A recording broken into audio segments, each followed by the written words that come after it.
complaint I hear all too often about the Kinect is that, with nothing to touch or directly interact with, control is a right pain in the bum. Which is totally true. It's the same issue that plagued the Sony iToy before it, and the Sega Activator before that, and this thing. The Broderbund U-Force.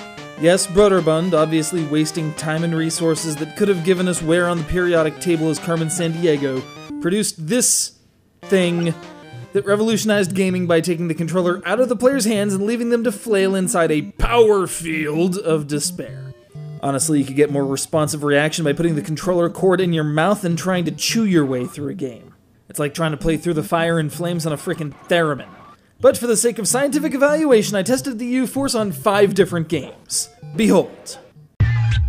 Super Mario Bros. Actually went somewhat smoothly, as the manual for the U-Force indicated an optimal control scheme specifically for this title. A number of such games were detailed in the back of said manual, but the list was hardly comprehensive unless you were desperate to play Deadly Towers or Scoon. With the U-Force laid flat, the right hand controlled jumping while the left controlled lateral movement.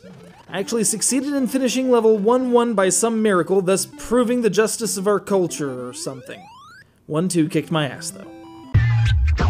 This more laid-back puzzler gave me a chance to deal with the control foibles and get my bearings. It started out great, until I had to simultaneously crouch and destroy a block.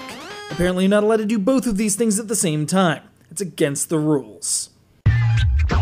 Similar to my Solomon's Key issue, there was a significant problem with the concept of down.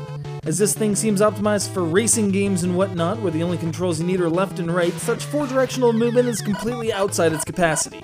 Further, the game kept pausing itself as if trying to engage some kind of slow-mo mode.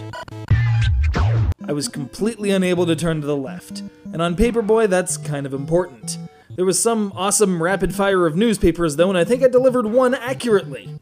I'll take what I can get with this thing. Simply having the device plugged in caused the game to continuously loop resets until I flipped more toggle switches in a random fashion. Since the manual doesn't actually tell you which buttons or switches scan to what, this game was unplayable. Kirby's one of the more technical platformers out there, and this... Thanks, Brian S. of Pennsylvania. I cared for your Robs and gave them tacos, and this is the thanks I get. I got a gesture for you right here.